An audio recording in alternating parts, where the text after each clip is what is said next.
Շնորհակալությունների շարքը ես կարծում եմ շատ կարևոր է ասել մենք ունենք անոնիմ որը երկրորդ մոնտաժի կոմպն է նվիրել որովհետև բավականին ծանր էր մի կոմպով փորձել մի քանի հաղորդման հարց լուծել ինչի էր մի կոմպ մնաց Անժելա ինչու էր մեկ կոմպ մնացել Вообще կոմպ չէր մնացել մեկը ճարեցին մյուսն էլ հիմա ավելացավ որովհետև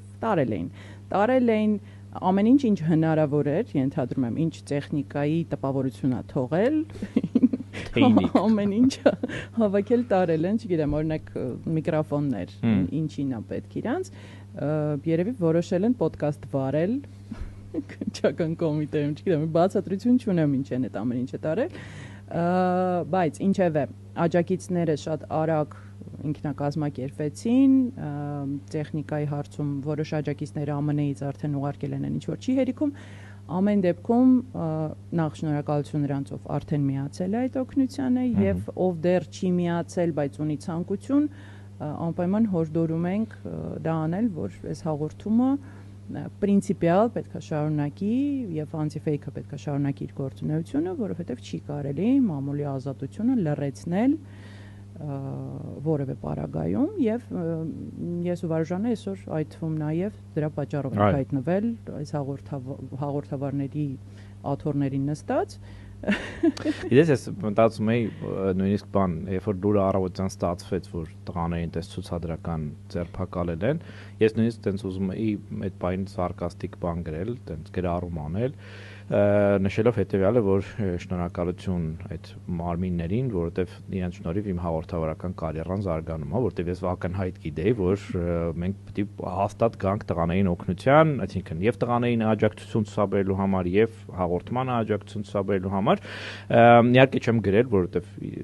այսինքն անլուրջ բան դա կլիներ բայց այնուամենայնիվ պետք է ասել որ մենք բոլորս այս վերջին տարիներին հայտնի բանի պես հա Պրաստակվաշնայի մուլտֆիլմ մեջ որ ասում է բան Իվան Վասիլիչ Կրուզերշտերն Չելավեկի պարախոտ մենք բոլորս Չելավեկի պարախոտ ենք ինչ որ իմաստով դառնում այսինքն մենք բոլորս դառնում ենք մարդ որը ստիպված է մի քանի գործառույթներ կատարել որովհետև իրավիճակը նորմալ չէ այսինքն իրավիճակը այնպեսին չէ որ ասենք Անժելան որը զբաղվում էր իր կյանքի մեծագույն մասով Ադրբեջանի ասենք ուսումնասիրությամբ չի կարող միայն դա անել ինքը պարտավոր է նաև հանրային իրազեկումով զբաղվել պարտավոր է գնալ իր քաղաքացիական դիրքորոշումը փողոցում հայտնել պարտավոր է դատարանի առջև պարտավոր է նաև այսպիսի իրավիճակում աջակցել որովհետև դա է հենց այդ է իրական քաղաքասարակությունը մենք այսօր դրա մասին խոսելու ենք քաղաքասարակության այսպես բան նոր մոդելների մասին իրական եւ ոչ իրական բայց իրական քաղաքասարակությունը անհամեստ է թվում բայց հենց հիմա ես ու դու ենք որովհետև փաստացի հաղորդման հետ չունենալով ոչ մի կապ, այն իմաստով որ մենք ոչ հիմնադիրներն ենք, ոչ մոնտաժողներն ենք, ոչ բան, ընդհանրապես յուրի կարգավիճակ Ես մի քիչ մոնտաժողել եմ։ Անժելա Երևեկովա նաև մոնտաժող է, բայց այնուամենայնիվ, այսինքն մենք եկել ենք այստեղ, որ աջակցենք առաջին հերթին տղաներին եւ խոսքի ազատությանը եւ ես հույս ունեմ, որ սա մեր օրինակը ինչ որ իմաստով նաև կլինի վարակիչ, որովհետեւ անկախ նրանից օրինակ ապարզա չէ, որ մենք էլ ոչ բոլոր հարցերում ենք համաձայն Վազգենի, Նարեկի հետ, լիքը բանավիճել ենք կուլիսներում կամ եթերում, բայց դա չի նշանակում, որ եթե դու անհամաձայնություն ունես, ուրեմն պետք է ասես, շատ լավ է ինչ որ կատարվում է, որովհետև վաղը քեզ են այդ նույն բանը անելու, հա, սա պարզագույն տրամաբանություն է, որը պետքա բարձրաձայնվի ինչքան հնարավոր է շատ։ Նայ, շատ հետաքրքիր թեմայի անդրադարձար, թե ով է այսօրվա քաղաքասարակությունը, որովհետև մարդիկ, որոնք տարիներ շարունակ կարծես թե զբաղվում էին մարդու իրավունքներով, խոսքի ազատությունով, կանանց, մասնավորապես իրավունքներով, հա, այսօր սարսափելի անմարդկային դրսևորումներ այդ խախտումների, մարդու իրավունքների,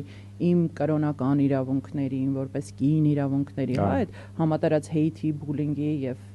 չգիտեմ, body shaming-ի այդ թվում նաեւ, հա, իրավիճակում բացարձակ լուր են այսպես sense ռուբլինկով անջատվել են այդ մարդիկ ու երբ որ դու նայում ես շուրջը դու հասկանում ես որ դա բնավ քաղաքասարակություն չէր քաղաքասարակությունը օրգանիկ սկսում է ձևավորվել այսօր մեր աչքի առաջ այդ թվում նաև այն մարդկանց շնորհիվ որոնք չեն վախենում խոսել հա որովհետև այսօր խոսքի համար փաստացի մարդիկ կալանավորվում են եւ այս հաղորդման հաղորդավարները Նարեկն ու Վազգենը այդ թվում նաև Նարեկը вообще абսուրդ է հասկանես հետույք բառի համար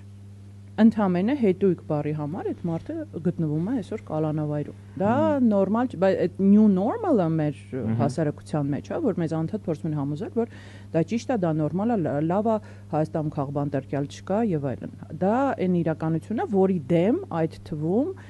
ես իմ պարտքն եմ համարում սկսել պայքարել, որովհետեւ այն մարդիկ, որոնք կոչված էին տարիներ շարունակ պայքարելու եւ զբաղվելու դրանով, պատտվում ես շուրջդ եւ տեսնում ես, որ այդ մարդիկ կամ պաշտոնի են, կամ ինչ որ գոնգոների մաս են արդեն կազմում իշխանական եւ չունեն հրահանգ դրա մասին խոսելու, հակառակը ունեն հրահանգ դա լղոզելու, լրացնելու, արդարացնելու եւ այդ իրականության մեջ ուզած իմ եւ քո պես մարդիկ, որոնք զբաղվում են դու Թուրքիայով, ես Ադրբեջանով, գիտությամբ գրքեր էին գրում եւ այլն, մենք նաև ստիպված ենք այո լինել։ Գիտես, ես նույնիսկ մտածում եմ, որ հիմա մենք մեր ասածին եմ էլի փորձել ենք չհակասել, այն իմաստով, որ իրական նույնիսկ այն ժամանակ էլ ենք մենք այդ գործով զբաղվել, այսինքն մենք այն ժամանակ էլ որ մեր հիմնական գործը դա պետությանը օժանդակելն էր Թուրքիա եւ Ադրբեջանի դեմ պայքարում, մենք նույնիսկ այդ ժամանակ ենք տարբեր հարցերի անդրադառնում, ես հիշում եմ, որ բանակի համար ինչ որ բաներ պետք հավաքել, ինչ որ ներգրաված էինք, ակտիվ հասարակական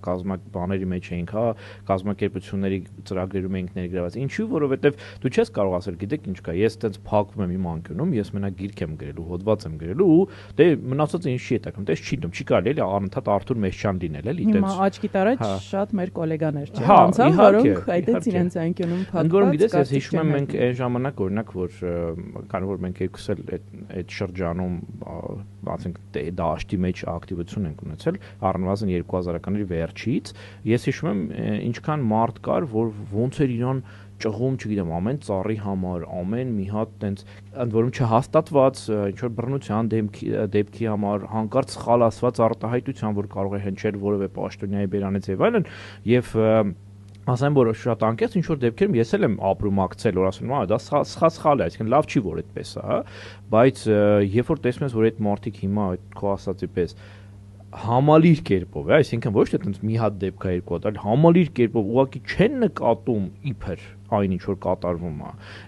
լռում են եւ հակառակը, հենց որ պետքա միանում են այդ քո ասածի պես Ռուբիլնիկով այն դեպքերում, երբ որ պետքա պաշտպանել դե ֆակտո իշխանության, դու ասում ես, որ այդ մարդիկ ոչ թե իրավունքների պաշտպաններ էին, այլ իրավունքների պաշտպան աշխատողներ, հա, այսինքն իրենք չունեն համոզումը, իրենք ունեն աշխատավարձ, եւ այդ աշխատավարձով փաստացի ամեն ինչ լուծվում է։ Գիտես ինչով է դա շատ վատ ու վտանգավոր իմ կարծիքով, որովհետև հասարակությունը սկսում է կորցնել վստահությունը համամարտկային այդ արժեքների, ժողովրդավարության եւ այդ երևույթների հանդեպ եւ սկսում է նույն դեսպանատների, հա, լռության ֆոնին սկսում է այլևս չհավատալ ոչ միջազգային կառույցներին, ոչ եվրոպական դեսպանատներին, հա, արևմտյան, որոնք տարիներ շարունակ զբաղվել են այդ հարցերով Հայաստանում եւ հիմա կտրուկ սկսել են չզբաղվել արդարացնելով դրանով, որ իրանք տեղյակ չեն։ Հա, իրանք դիրքավորում էին իրանց էլի տենց որպես բաներ։ Եվ այստեղ դա շատ վտանգավոր է, իրականում իմ համար դա շատ վախենալու ու ցավալի երևույթ է, որ հասարակությունը սկսում է չհավատալ տեսնելով այդ երկակի ստանդարտները, որտեղ վաղը մյուս օր շատ ավելի դժվար է լինելու այդ իրավիճակից դուրս գալ, երբ որ իշխանությունը փոխվի, հա, եւ մենք ունենանք իներտ հասարակություն, որը էմպաթիա չունի առհասարակ մարդու իրավունքների խախտումներին, դա շատ վատ է, բոլորիս համար է շատ վատ, հա։ Ճիշտ է, գիտես, ինչ որ իմաստով, բայց նաև բան է, էլի բոլորի աչքերը բացվելու հնարավորություն է, էլի տենց որ մարդիկ հասկանան, որ շատ բաներ, որոնք հայտարարվում են, այդպես չեն, հա, տենց շատ եմ սիրում այդ խոսքը, վերջերս էլ տարբեր առիթներով անդադ կրկնում եմ, Վոլտերը հայտնի խոսք ուներ, ասում է